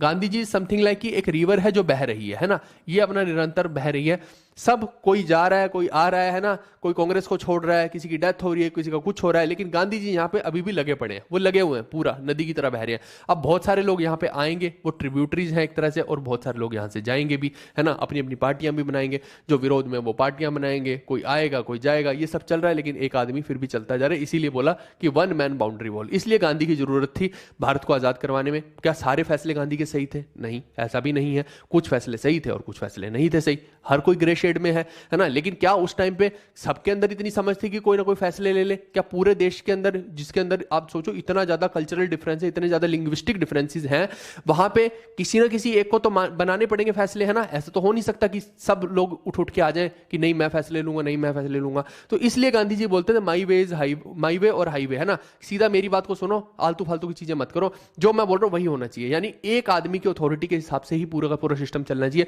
अगर 10 लोग डिसीजन लेंगे तो फिर वो गड़बड़ हो जाएगा मामला, है ना। तो वहां पे सही भी है। अच्छा, कम्युनल अवार्ड की जब बात आती है ना, कम्युनल अवार्ड में ये है कि जैसे बी आर अम्बेडकर साहब कह रहे हैं कि दलित्स के लिए एक सेपरेट इलेक्टोरेट हो जाए, मुस्लिम्स के लिए अलग सेपरेट इलेक्टोरेट हो जाए। इसका मतलब क्या है मैं आपको बताता हूं। देखो, एक एरिया है, वहां पे दलित भी रह रहे हैं, वहां पे हिंदू भी रह रहे हैं, वहां मुस्लिम भी रह रहे हैं, लेकिन ये क्या बोल रहे हैं अंबेडकर साहब कि यहां पे जो खड़ा होगा वो कौन होगा? दलित ही खड़ा होगा, ये आपको ध्यान रखना है ना। अब दलित को जो है, दलित भी वोट दे सकता है, मुस्लिम भी दे सकता है, हिंदू भी दे सकता है, लेकिन खड़ा दलित ही होगा यहाँ पे, है ना। यानी कि पॉलिटिकली वहां का सीएम उस जगह का या जो भी मिनिस्टर है वो दलित ही बनेगा, सीधी बात ये है। ऐसे ही मुस्लिम क्या बोल रहे हैं? मुस्लिम बोल रहे हैं कि हमारी कंट्री में या हमारे एरिया में जो है मुस्लिम भी रह रहे हैं, हिंदू भी रह रहे हैं, दलित भी सब रह रहे हैं, तो ये बोल रहे हैं कि हमें भी सेपरेट इलेक्टोरेट दिया जाए, कि यहां खड़ा केवल मुस्लिम ही हो सकता है और मुस्लिम को ही वोट देना है, तो उसको कोई भी वोट दे, है ना, बाकी सब प्रजा हैं। तो इस चीज के खिलाफ थे गांधी जी, वो अंत तक अड़े रहे। अंबेडकर के साथ बहस भी हुई उनकी बहुत ज्यादा, है ना, कि नहीं मैं ये नहीं होने दूंगा। लेकिन अंबेडकर साहब का क्यों कारण था इसके पीछे? वो भी कारण है कि दलित्स के साथ बहुत ज्यादा अनफेयर थिंग्स हो रही थी, छुआछूत की बीमारी फैल रही थी उनको। भैया आप देखो, इससे पहले वैदिक कल्चर इतना ज्यादा प्रमोटेड था कि हर कोई वैदिक कल्चर को फॉलो कर रहा था, जिसके अंदर देखो क्या उल्टी पुल्टी अनाप शनाप चीजें हैं, एंशिएंट हिस्ट्री में हम पढ़ के आए हैं। तो वो जस्टिफाइड थिंग्स नहीं थी, है ना। उनको उस कुएं से पानी नहीं भरने दिया जाता था जिसमें ब्राह्मण या बाकी के हिंदू पानी भर रहे हैं, है ना। बोल देते कि ये कुआं खराब हो गया। किसी दिन दलित की शक्ल देख ली तो बोलते मेरा दिन खराब हो गया, है ना। किसी चीज को दलित ने हाथ लगा दिया तो बोलते कि ये चीज ही खराब हो गई। तो वो जो कारण थे, आप रूट कॉजेज को समझिए, वो कारण थे अंबेडकर साहब के। क्या अंबेडकर साहब इसमें गलत थे? नहीं गलत थे। उनको वो अपनी सोसाइटी के लिए करेंगे, वो उसको रिफाइन करने के लिए करेंगे जो करना है। लेकिन गांधी जी की सोच इसमें बहुत तेज रही यहां पे कि अगर मैंने कम्युनल अवार्ड कर दिए फिर तो हमारे देश के अंदर ही इतने सारे टुकड़े हो गए, है ना। ये एरिया वाले बोलेंगे कि यहाँ पे मुस्लिम हावी हो गए, यहाँ पे सिख हावी हो गए, यहाँ पे दलित हावी हो गए, यहाँ हिंदू हावी हो गए, यहाँ ब्राह्मण हावी। ये तो अजीब सी बात हो गई, है ना। हर कोई अपने लिए मांगने लग जाएगा, फिर तो देश के वापस से ना चाहते हुए भी टुकड़े हो गए, इनडायरेक्टली टुकड़े हो गए। और गांधी जी इसके खिलाफ थे, इसलिए गांधी को हीरो भी आप मान सकते हो, है ना। विलेन ही क्यों मानना है, हीरो भी मान सकते हो। वो आपकी सोच के ऊपर है कि गांधी को आप क्या मानना चाहते हो, ठीक है। तो इस चीज से जो है हमें पता लगता है कि गांधी का कंट्रीब्यूशन बहुत बड़ा भी था। मैं ये नहीं बोल रहा कि सारे गलत फैसले थे, लेकिन कुछ सही भी फैसले थे। तो यही चीज मैंने बोला, नॉन कोऑपरेशन मूवमेंट जहां पे एक अपने आप में माइलस्टोन क्रिएट हुआ, वहीं पे आगे चल के क्विट इंडिया मूवमेंट कोई खास थी नहीं। लेकिन फिर भी इस आदमी ने, आप देखिए कि कितना ज्यादा ये जेल में रहा, आपने वो भी तो टाइम देखा, है ना। आज आपको बोल दिया जाए कि 4 दिन जेल में काट लीजिए, मच्छर काट देंगे, है ना, पिछवाड़ा सुझा देंगे, नहीं रह पाओगे। लेकिन वहीं पे ये आदमी फिर भी बहुत लंबे समय तक जेल में रहा है। सारा जीवन इसने इस तरह से कच्चे बनियान में, बनियान भी नहीं थी, है ना, सीधा धोती में ही गुजार दिया। ये अपने आप में एक बहुत बड़ी चीज है, ठीक है। अच्छा, इनको मलंग बाबा किसने टाइटल दिया? खान बहादुर गफ्फार खान ने जो है इनको मलंग बाबा का टाइटल दिया है। और खान बहादुर खान जो है खुदाई खिदमतगार मूवमेंट चलाते थे, ठीक है। ये आपको ध्यान रखना है। और ये आप कह सकते हैं कि कुछ लोगों ने बोला कि मलंग बाबा का टाइटल कबालीज जो है नॉर्थ वेस्ट फ्रंटियर के उन्होंने भी दिया, तो आप ये समझ सकते हैं। इसके बाद देखिए फेमस बुक्स जो है गांधी की, India of my dreams, word of Gandhi, non violent resistance, ये सब इनकी फेमस बुक्स हैं। ऐसे ही आप देखिए 1922 में इन्होंने अपनी एक ऑटोबायोग्राफी लिखी, माई एक्सपेरिमेंट विद ट्रूथ, जो मैंने आपको बताया भी, जिसके अंदर वो जो मैंने बताया था ना कि अपनी ग्रैंड नीस वगैरह वाला, वो सब इसमें भी दर्ज आपको देखने को मिल जाएगा। ठीक है, इसके अलावा ये ऑटोबायोग्राफी जब ये जेल में थे तब इन्होंने लिखी है, और ये पूरी पूरी ट्रांसलेट इंग्लिश में किसने की है? महादेव देसाई ने की है। और original autobiography of Gandhi was written in Gujarati language, ये आप ध्यान रखना, ये ओरिजिनली जो लिखी गई है गुजराती लैंग्वेज में लिखी गई है। और उसका रियल नाम अगर कोई पूछेगा तो सत्यना प्रयोगो। ठीक है, आप देखिए माई एक्सपेरिमेंट विद ट्रुथ, सत्यना प्रयोग हो गया। ठीक है, इसके बाद आप देखिए कि गीता माता, सप्त महाव्रत, हिंदी स्वराज और इंडियन होम रूल, ये भी कुछ बुक्स आपको इनकी देखने को मिलेंगी। फिर फेमस बुक्स में चलो बुक्स तो मैंने बता दिया, न्यूज़पेपर भी देख लेते हैं कि कौन कौन से गांधी के। एक तो इंडियन ओपिनियन हो गया, ये बहुत इंपॉर्टेंट है। ठीक है, और यंग इंडिया हो गया, ये हो गए, 2-3 हो गए, इनके 3-4 हैं। यंग इंडिया हो गया, नवजीवन हो गया, हरिजन हो गया और इंडियन ओपिनियन हो गया। अब कई बार पेपर में पूछ लिया जाता है कि इनमें से बताओ कौन सा न्यूज़पेपर वो साउथ अफ्रीका में चलाते थे, तो ये जो इंडियन ओपिनियन है, नाम से ही आपको पता लग जाएगा, है ना। तो इंडियन ओपिनियन जो है वो साउथ अफ्रीका में चलाते थे, ये ध्यान रखना, है ना। इसके बाद जो महात्मा गांधी बुक है, महात्मा गांधी के टाइटल से एक किताब लिखी गई है, वो किसने लिखी है आप कई बार पूछ ले तो रोमेन रोलैंड जो है एक फ्रेंच नॉवेलिस्ट है, उन्होंने ये किताब लिखी है। ठीक है भाई। अच्छा, गांधी जी एक चीज बोलते थे, इनकी 2-3 फेमस कोटेशन है, ये सारी मैंने किताब में तो दर्ज की हैं, आप भी पढ़ लीजिए। बोलते थे live as if you were die tomorrow. आजकल आपने योलो का कल्चर सुना होगा, है ना, यू लिव वंस, कुछ ऐसे करके, तो एक बार जीना है, सब कर डालो, ये योलो कल्चर बोलता है ना। कोई भविष्य की चिंता नहीं है, आज जो भी है उसको फूंक दो तुम और मजे लूट लो, जितने भी लूट सकते हो। हिडोनिस्ट लोग हैं ये, है ना, योलो कल्चर। तो ये गांधी जी भी यही बोल रहे हैं कि live as if you were die tomorrow, आज ही जी लो जितना जीना है। लेकिन इसकी सोच योलो वाली नहीं है, ये मैं आपको बता रहा हूं। ठीक है, ये अलग सोच है, डीप मीनिंग है। फिर साथ में ये क्या बोलते हैं, learn as if you were to live forever, सीखो इस हिसाब से कि तुम्हें हमेशा काम आए, है ना, तुम्हें हमेशा रहना है, जिंदा रहोगे, इस हिसाब से चीजों को सीखो। तो बहुत बढ़िया चीज, बहुत बढ़िया कोटेशन है। Be the change you wish to see in the world. आप देखिए कि वो खुद बोलते हैं कि आप अपने अंदर उस चेंज को करो जो आप दुनिया में देखना चाहते हो। यही शायद कारण रहा कि गांधी ने अंत में जो यही बोला कि ये इतनी सारी मैं वायलेंस अपने सामने देख रहा हूं, शायद मेरे अंदर ही कमी रह गई, मैं इन सबको सुधार रहा था लेकिन ये सुधरे नहीं, है ना, तो शायद वो कमी मेरे अंदर ही रह गई। वो अपने अंदर वो कमियां ढूंढ रहे थे जो उनको बाहर दिखाई दे रही थी समाज में, कि शायद मैं नहीं उतना अच्छा कर पाया परफॉर्म, तो जो भी है। ठीक है, उसके आगे 1917 में जो है चंपारण सत्याग्रह होता है। जो फर्स्ट मूवमेंट है गांधी जी की, वो 1917 में ही होती है, जब वो भारत के अंदर आते हैं। ठीक है, तो अब मैं उनकी मूवमेंट्स की बात कर रहा हूं, जितनी भी इंपॉर्टेंट मूवमेंट है गांधी की, है ना। एक सेकंड मेरे को दीजिए बस। आगे बढ़ने से पहले भाई साहब एक चीज बहुत जरूरी जो मैं आपसे शेयर करना चाह रहा हूं, हमने अभी लेटेस्टली ना एक नए चैनल की शुरुआत की है जिसका नाम है जीवी कक्षा। ये जो चैनल है ना, ये 100% कंटेंट ओरिएंटेड चैनल है, यानी कि यहां पे कुछ भी आलतू फालतू की चीज आपको देखने को नहीं मिलेगी, सिर्फ और सिर्फ प्योर 100% कंटेंट देखने को मिलेगा। और कंटेंट अभी आप जो देख रहे हो ना, यहीं से आपको पता लग रहा होगा कि हमारा लेवल क्या है और क्या चीजें जो है कवर हो सकती हैं। और ऑलरेडी हम तो चैलेंज देते हैं सबको कि भैया एक बार हमारे से पढ़ के उसके बाद कोई भी क्वेश्चन लगाइए, कोई भी किताब लगाइए, आप सब कुछ सोल्व करने के लिए काबिल रहेंगे। तो आप देखिए कि यहां पे हमने बहुत बेहतरीन बेहतरीन वीडियोस दी हैं, लगभग 100 घंटे से भी ज्यादा का कंटेंट हम यहां पे अपलोड कर चुके हैं। अगर आपको ऑथेंटिक लग रहा है हमारा कंटेंट, आपको लग रहा है कि बहुत ईमानदारी से मैं मेहनत कर रहा हूं, जेन्युइन है हमारा कंटेंट, तो इस चैनल को आप सब्सक्राइब कर लीजिए। और इसका लिंक मैं डिस्क्रिप्शन में भी दे दूंगा, अपने टेलीग्राम पे भी शेयर कर दूंगा। इसको आप हर बच्चे तक शेयर कीजिए, है ना, ताकि हर किसी को पता लगे इस वीडियो के बारे में, इस चैनल के बारे में। बहुत मेहनत लगा रहे हैं ताकि आपका सिलेक्शन हो पाए, और सिलेक्शन के बाद आप देखिए खुद आकर आप हमें कमेंट करेंगे कि सर आपकी वजह से जीके में अच्छे नंबर आ गए और मेरा सिलेक्शन हो गया, है ना। किसी को होम पोस्टिंग मिल जाएगी, किसी को जो है इंस्पेक्टर की पोस्ट मिल जाएगी। तो ये ऐसा ही है भाई, है ना, क्यूमुलेटिव है, म्यूचुअल है हमारा सारा के सारा, कि मैं मेहनत करूंगा और कहीं ना कहीं आप उसमें फिर और मेहनत करेंगे उसको पढ़ने में, और आपको जो है रिजल्ट जो पूरा का पूरा मिलेगा। ठीक है दोस्तों, तो प्लीज इतनी सपोर्ट मुझे चाहिए। पढ़ाई के एंगल से सारी सपोर्ट मेरे हाथ पे छोड़ दीजिए, लेकिन ये जो पूरा का पूरा पब्लिसिटी वाला स्टंट है ना, ये आपके हाथ में छोड़ दिया भाई। अगर तुम्हें लगे कि सच में मैं जेन्युइन हूं और मेहनत कर रहा हूं, तो आप शेयर जरूर करना इस चैनल को और सब्सक्राइब जरूर करना। ठीक है दोस्तों, चलिए अब आगे बढ़ते हैं। बिल्कुल बिल्कुल डीप मीनिंग है, मेरे को आज जाना भी था कहीं, लेकिन आप देखिए कि क्लास जो है पोस्ट प्रेफरेंस की वजह से लेट हो गई और अभी मैं कर रहा हूँ, क्या करूँ अभी फटाफट से मेरे को खत्म करके फिर निकलना है। चलो कोई बात नहीं।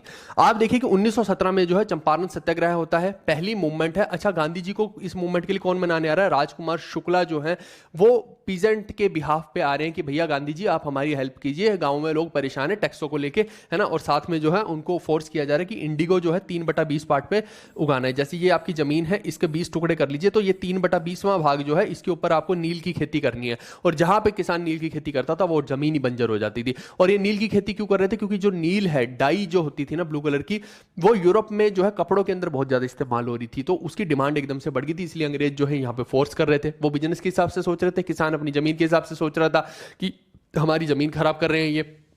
तो इसी को बोला गया 3 कथिया, ठीक है। तो अल्टीमेटली जो है पहले तो गांधी जी ने इनको सुना ही नहीं, इनको भगा दिया, है ना, यानी कि मिले ही नहीं इनसे। लेकिन बाद में जब इनको पता लगा कि नहीं प्रॉब्लम थोड़ी सीरियस है, तब जाके उन्होंने राजकुमार शुक्ला को बोला कि ठीक है मैं आपकी हेल्प करने के लिए तैयार हूं, अब मैं आ गया हूं लाइन पे। तो ये जो है यहाँ पे जाते हैं और बहुत ज्यादा प्रोटेस्ट करते हैं। लेकिन ये हंगर स्ट्राइक नहीं हो रही है, अभी सिर्फ प्रोटेस्ट होती है यहाँ पे, ठीक है। तो फाइनली जो Champaran agrarian law was introduced by W mode in British legislative council, ठीक है। तो किसने, जो ब्रिटिशर्स की तरफ से किसने जो है इस बिल को पास किया? तो डब्ल्यू मोडे का नाम आप याद रखेंगे, ठीक है। तो अल्टीमेटली जो है किसानों को यहाँ पे एक हेल्प मिली कि आप उनको फोर्स नहीं कर सकते हो, कहीं ना कहीं चीजों का सॉल्यूशन निकला। और ये इन्होंने पीसफुल प्रोटेस्ट से किया। तो यानी गांधी ने अपने एप्लीकेशन पार्ट करके दिखा दिया कि मैं जो नॉन वायलेंस की बात करता हूं उससे मिलती हैं चीजें। तो ये इन्होंने पहली प्रैक्टिकल एप्लीकेशन की। अब दूसरी प्रैक्टिकल एप्लीकेशन यहां 1918 में अहमदाबाद मिल मजदूर आंदोलन में की। कई बार लोग बोलते हैं कि पहला मिल स्ट्राइक गांधी ने कब किया? तो 1918 में किया था, ये आप ध्यान रखना। लेकिन पहली स्ट्राइक कौन सी थी? वो 1917 की चंपारण की थी, ठीक है। लेकिन पहली हंगर स्ट्राइक अभी नहीं मैंने बोला, मैंने सिर्फ पहली स्ट्राइक बोला है और पहला मजदूर का मिल आंदोलन बोला है। तो ये मिल आंदोलन है। इसमें गांधी जी को किसने इस चीज के लिए हेल्प मांगी थी? तो अनुसुया साराभाई जो कि प्रेसिडेंट है अहमदाबाद मिल ओनर्स एसोसिएशन की, उन्होंने रिक्वेस्ट किया था कि गांधी जी आप आइए और हमारी मदद कीजिए। जब उन्होंने देखा कि चंपारण में सक्सेसफुल हो गया तो यहां भी सक्सेसफुल हो रहा है, ठीक है। बिल्कुल बिल्कुल आप सही बोल रहे हैं, है ना। तो अब यहां पे जो है गांधी जी ने क्या किया? फर्स्ट हंगर स्ट्राइक की। मैंने अभी आपको बोला पहली स्ट्राइक जो है वो चंपारण की, लेकिन फर्स्ट हंगर स्ट्राइक या फर्स्ट मिल स्ट्राइक अगर कोई बोल देगा तो 1918 का अहमदाबाद मिल स्ट्राइक है, ठीक है। तो ये आपका इंपॉर्टेंट हो जाता है। इसमें जो है आप देखो कि अंग्रेज लोगों ने क्या कर रखा था कि अंग्रेज तो क्या, जो वहां पे व्यापारी हैं, व्यापारी लोग एक तरह से मिल के अंदर जो है लोगों को ना तो ओवर टाइम दे रहे हैं, ना इतने इतने टाइम से सैलरी दे रखी है, वो बेचारे काम करने में लगे हुए हैं अपनी जान को दाव पे लगा के। बहुत गंदे हाल होते थे उस टाइम पे इंडस्ट्रीज रेवोल्यूशन के अंदर, है ना, बहुत बेकार हाल होते हैं। तो यहाँ पे वो लोग डिमांड कर रहे थे कि किसी तरीके से हमारा जो है हाइक हो जाए। अब यहाँ जो है नॉन वायलेंट स्ट्राइक की और 35% की उनकी वेजेस के अंदर हाइक हुई, जिससे कि उनका संतुष्ट होना सही तय हुआ। लेकिन क्या ये हमेशा सही होता है? मैं आपको ये भी बता दूं कि अगर आप महाराष्ट्र के मध्य प्रदेश के अंदर जाएंगे तो बहुत सारी मिल्स हुआ करती थी मध्य प्रदेश में कपड़े की। बहुत सारी मिल वो बंद हो गई क्योंकि लोगों ने क्या किया, दे दनादन यूनियन बना के स्ट्राइक करते रहते थे। और अल्टीमेटली जब वो दौर ही नहीं था कि भैया वो मिल जो है अपना कहीं ना कहीं वर्चस्व खो रही थी, तो उस टाइम पे लोगों ने इतनी ज्यादा स्ट्राइक्स की कि जो बिजनेसमैन थे उनको वो मिल ही बंद करनी पड़ी, क्योंकि उनको घाटा हो रहा था, मुनाफा हो नहीं रहा था, बिक्री उतनी हो नहीं रही थी। लेकिन वर्कर जो है वो हावी हो रखे थे, वो बोल रहे थे कि नहीं नहीं भैया आप बढ़ाइए हमारी वेजेस, तो कहीं ना कहीं बिजनेसमैन को बंद करना पड़ेगा। तो आपको दोनों ही एस्पेक्ट देखने होते हैं। कई बार हमें लगता है कि नहीं नहीं गरीब की ही मदद की जाए तभी सब कुछ अच्छा होता है, ऐसा हमेशा नहीं होता है। दूसरे एंगल भी आपको देखना पड़ता है कि जो बिजनेस चला रहा है, ऐसा भी तो हो सकता है कि उसकी वो चीज उतनी बिक ही नहीं रही है, लेकिन फिर भी वो 50 लोगों को काम दिए हुए, उसने किसी को नौकरी से नहीं निकाला, ये भी तो एक चीज है ना। तो उस केस में आप ये नहीं बोल सकते कि नहीं नहीं आप हाइक कर दो कर दो कर दो। तो वहां दोनों एस्पेक्ट आपको देखने पड़ते हैं। जब आप उस तरफ जाके देखोगे तो आपको वो भी सही लगने लग जाएगा, इस तरफ जाके देखोगे तो वो भी सही लगने लग जाएंगे। तो हमेशा गरीब की ही हेल्प हो रही है वही अच्छी चीज है, आप ये नहीं हमेशा बोल सकते। ये मैंने एक एग्जांपल से आपको समझाने की कोशिश की। लेकिन यहां पे अंग्रेजों के पास बहुत सारे रिसोर्सेज थे, अंग्रेज अमीर थे, वो भारत को लूट रहे थे। तो इसलिए ये बिल्कुल जस्टिफाइड थिंग है कि जहां पे अंग्रेज जो है अपना कमीशन कमीशन कम करे ना, या अपने टैक्सेस कम करे भैया, है ना, मिल वालों के ऊपर, मिल वालों को जो है मजदूरों के ऊपर ही क्यों सब कुछ बम फोड़ना है, गरीबी हर चीज क्यों सहे। उस टाइम के हिसाब से देखा जाए तो ये बिल्कुल सही प्रोटेस्ट आपको देखने को मिलेगी। चलिए फिर 1918 में जो है एक खेड़ा सत्याग्रह होता है। जो पाटीदार पीसेंट है ना, तो वो यहाँ पे रिफ्यूज कर देते हैं ब्रिटिशर्स को, क्योंकि उन्होंने 30% का जो है 23% का एक्स्ट्रा टैक्स लगा दिया। भाई साहब बोल दिया कि इंक्रीज करते हैं। अभी तक मान लो आप 10% टैक्स दे रहे थे, आज से 23% का इंक्रीज कर देते हैं इसके अंदर। तो कितना दिक्कत हो जाएगी लोगों को, आप सोचो 23% की इंक्रीज से।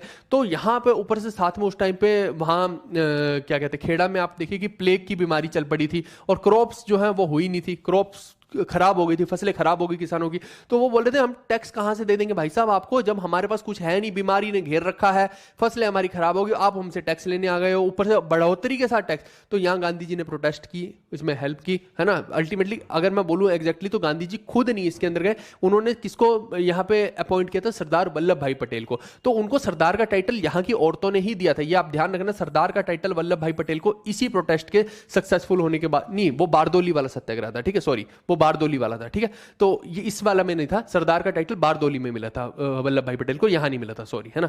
तो आप देखिए कि यहां पे वल्लभ भाई पटेल जो है वो गांधी जी की गाइडेंस के थ्रू जो है उन्होंने पूरे के पूरे प्रोटेस्ट को चलाया था।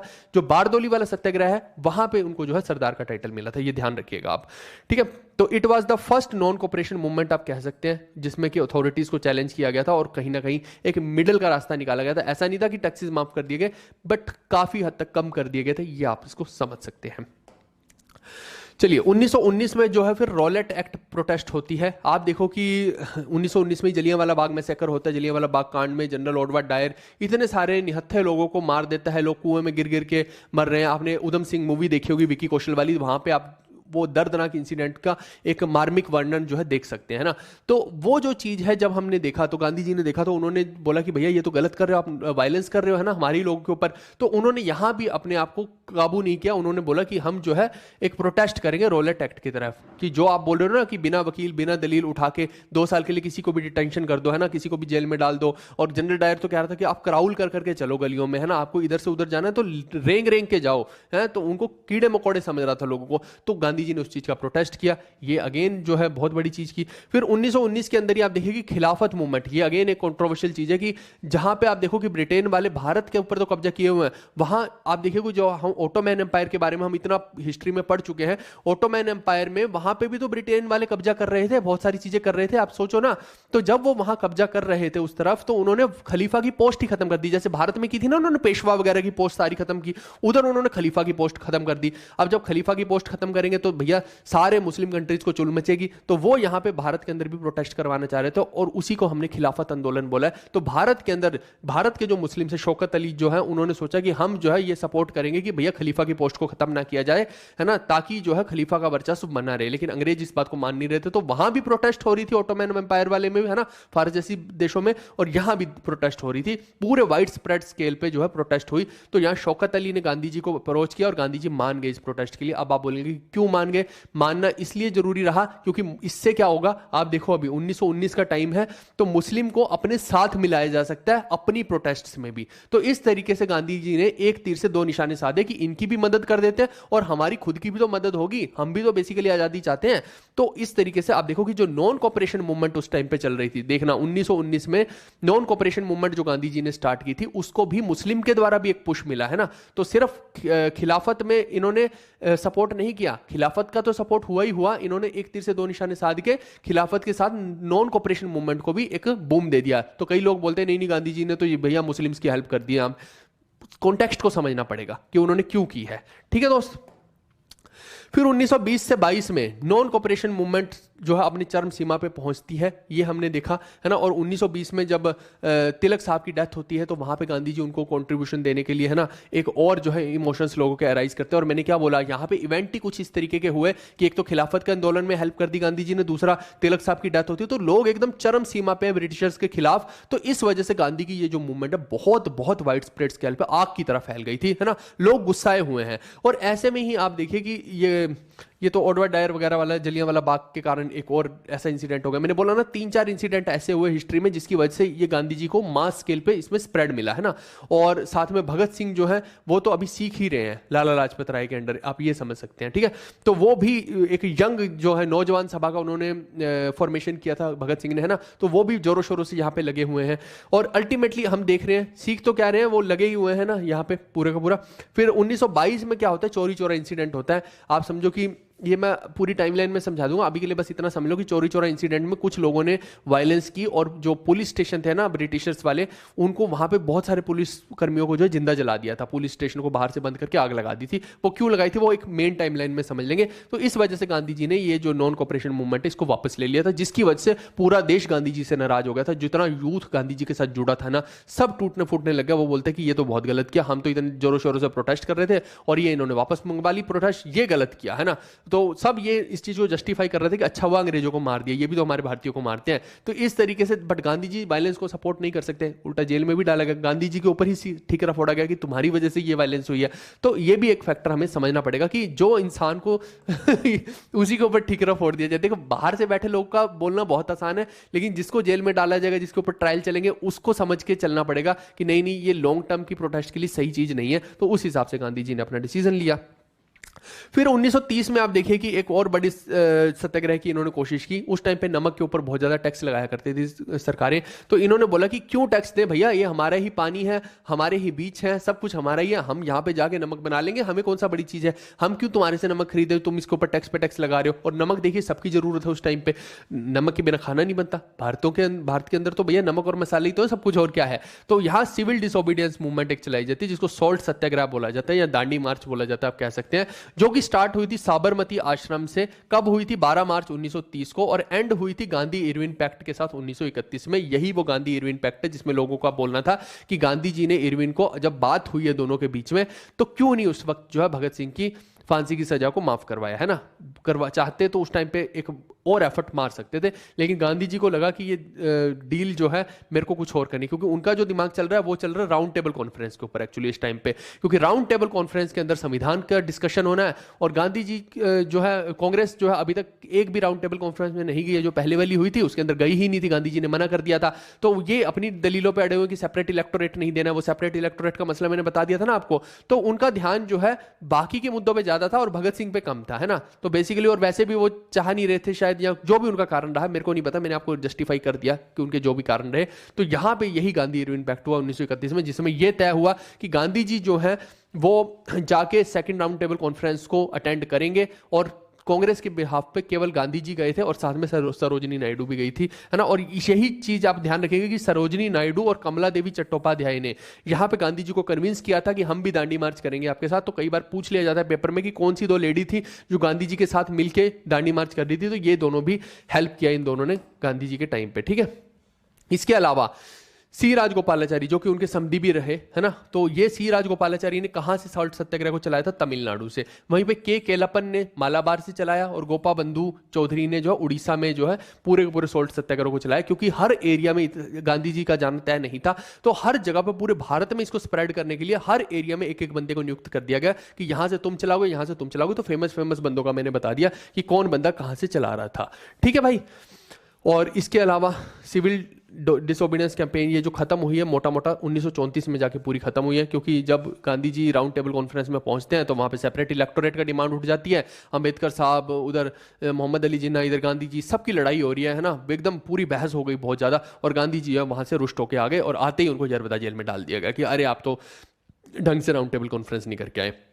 जबकि अंग्रेजों ने देखी कि यहाँ पे इरविन थे, है ना, तो इरविन के साथ ऑलरेडी बात हो चुकी थी कि सेपरेट इलेक्टोरेट वगैरह कुछ नहीं करना है। वहां पे गए गांधी जी तो वहां पे वेलिंगटन बैठा मिला, है ना। बोलते इरविन को तो हटा दिया हमने, अब तो वेलिंगटन है, आप वेलिंगटन से बात करो। इरविन जो बोल गया हमें कोई ना मतलब, वेलिंगटन से बात करो, है ना। तो ये जो है दिक्कत हुई। तो 1931 में गांधी इरविन पैक्ट हुआ, लेकिन ultimately second round table conference में भी कुछ नहीं कंक्लूजन निकला, जिसके बाद गांधी जी को यरवदा जेल में डाला गया।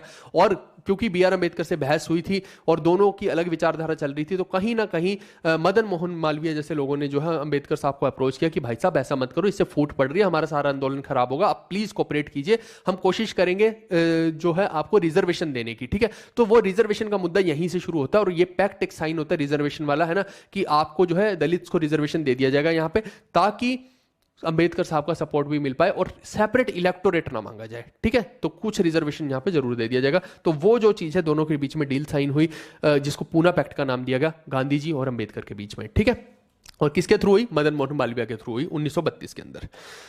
चलिए, तो 1940 में एक इंडिविजुअल सत्याग्रह होता है और ये इसलिए चलाया जाता है क्योंकि लॉर्ड लिनिथ वो था जो उसने अगस्त ऑफर चला दिया था। वो अगस्त ऑफर हम बाद में डिस्कस कर लेंगे मेन टाइमलाइन में।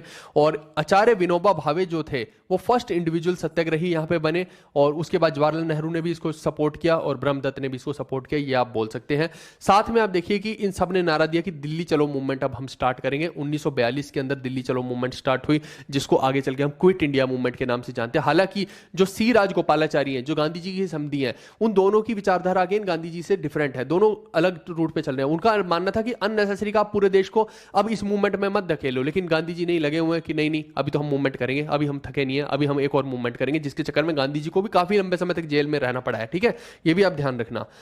इसके बाद आप देखिए कि गांधी जी का जो स्लोगन है उन्होंने यहां पे दिया था डू और डाई, करो या मरो वाला स्लोगन दिया था। और ये क्विट इंडिया मूवमेंट के अंदर एक ग्रैंड ओल्ड लेडी थी जिन्होंने गांधी जी की हेल्प की थी। ये पेपर में कई बार क्वेश्चन आ चुका, उनका नाम था अरुणा आसफ अली। ठीक है, इनको ग्रैंड ओल्ड लेडी बोलते थे। और यहां पे जो है इंडियन नेशनल फ्लैग जो है फहराया गया था, कहां पे? ग्वालियर टैंक मैदान पे, बॉम्बे के अंदर। ये मैंने पिछले वाले लेक्चर में भी आप लोग को बताया था।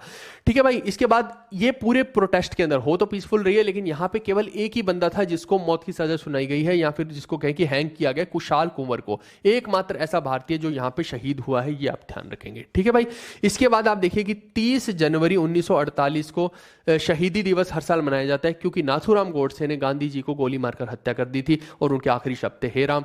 ठीक है, तो ये जो है 30 जनवरी 1948 का टाइम है, ये आपको ध्यान रखना है।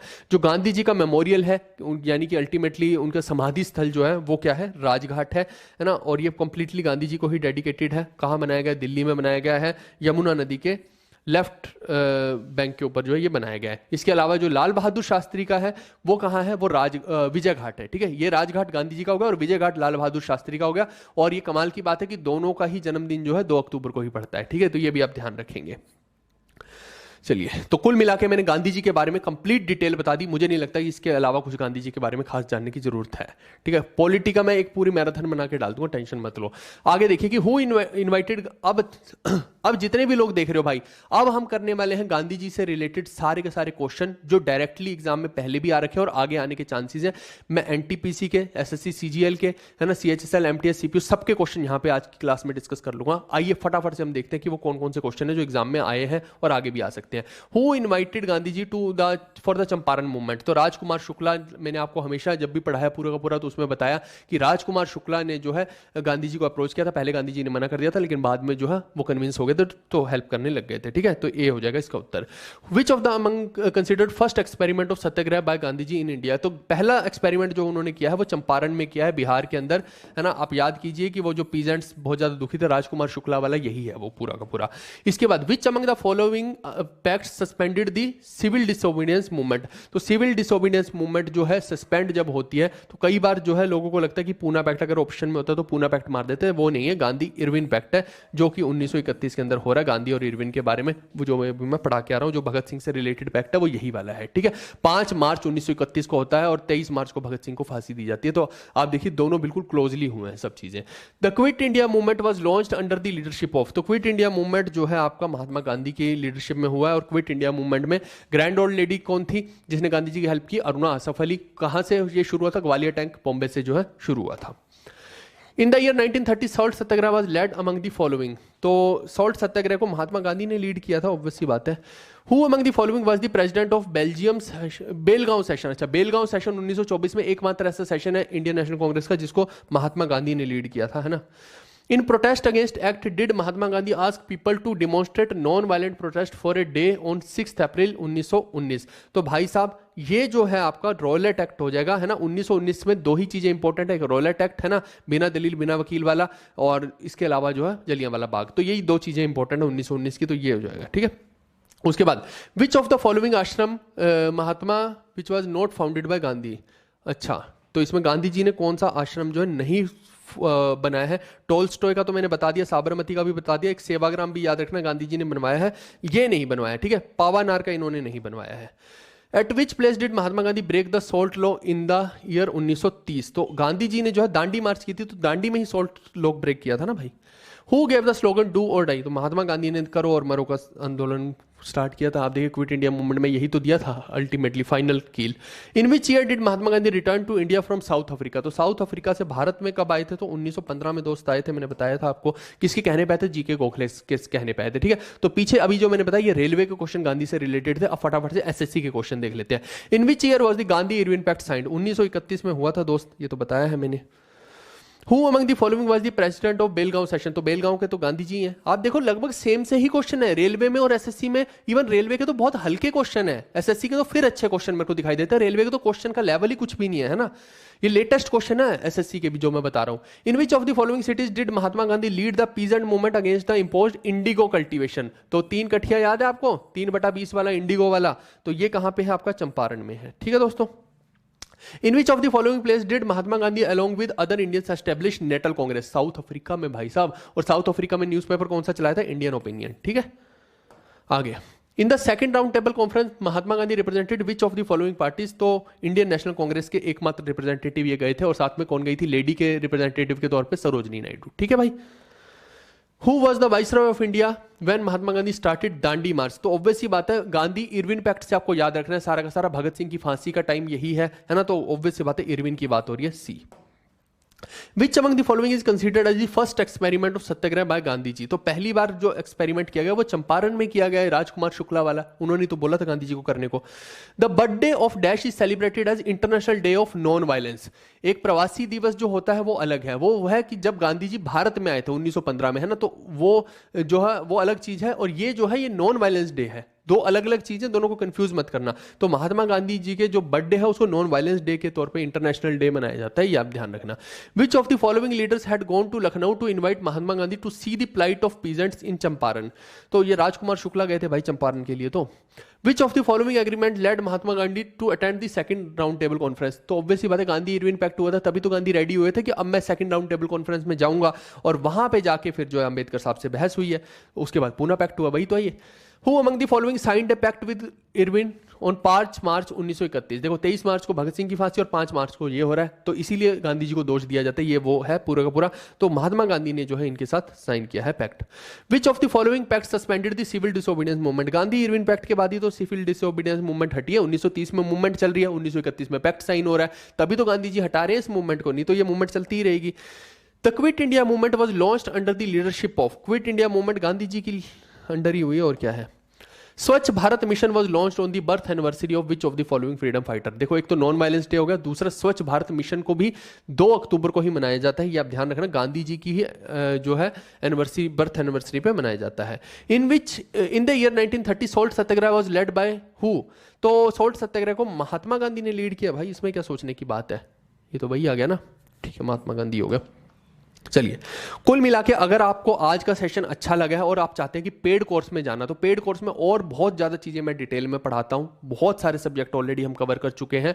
तो आप जीके का रामबाण 2.0 बैच ले सकते हैं, जो प्री प्लस मेंस दोनों को कवर करेगा।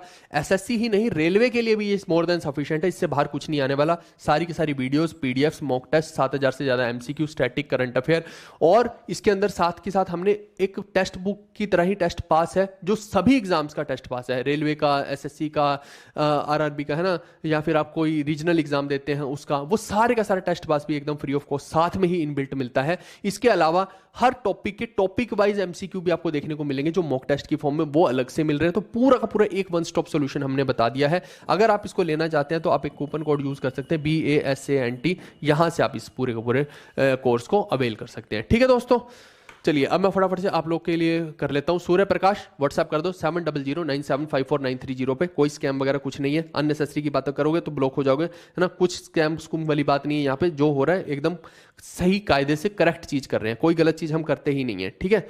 तो तुम्हें ऐसा लगता है कि पता नहीं कौन सा स्कैम हमने कर दिया, हम नीरव मोदी की तरफ भाग जाएंगे, कोई स्कैम स्कूम नहीं है यहाँ पे, सब कुछ ठीक चल रहा है, ठीक है। कोई एक आध बच्चे की किताब नहीं आई तो इसका ये मतलब नहीं कि स्कैम हो गया, बहुत सारे हजारों बच्चों की दे दी है। अब बताओ मेरे को 10-20 हजार किताबें हमने तुरंत से दे दी, अब उसमें से 50-100 बच्चों की कंप्लेंट आ रही है, तो इसका ये मतलब होगा कि मैं स्कैम करने लग गया? अजीब सी बात करते हैं, ठीक है। व्हाट्सएप कर दो, आपकी दिक्कत सोल्व हो जाएगी, और टाइम देना पड़ेगा। ये नहीं होता कि तुरंत मैं रातों रात आपकी दिक्कत को सोल्व कर दूँ, 2-4 दिन लगेंगे। थैंक यू भाई, थैंक यू। बहुत सारे लोगों ने बोला कि मजा आ गया कंटेंट को लेके। धन्यवाद आप लोगों का, आपको समझ आ गया वो गांधी जी हीरो हैं, विलेन हैं, जो आप समझना से समझिए, लेकिन मैंने बहुत डिटेल में आपको एनालिसिस करके बता दिया है। इतनी डीप एनालिसिस में यूजुअली कोई बताता नहीं है रेलवे एसएससी के बच्चे को, लेकिन फिर भी मैंने आपको बता दिया कि मैंने कहा आपको हक है जानने का सब चीजें, तो मैंने आपको बताया है। Love you all, love you too, है ना।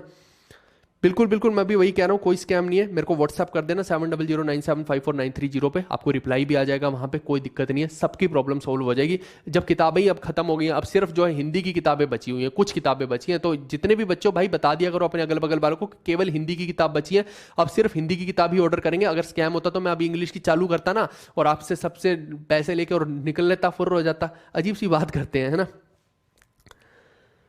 हाँ, नोट पे क्यों है गांधी जी की फोटो, मैंने क्या बताया आपको कि एक ऐसा व्यक्ति चाहिए था जो कॉन्स्टेंटली चलता रहे, है ना।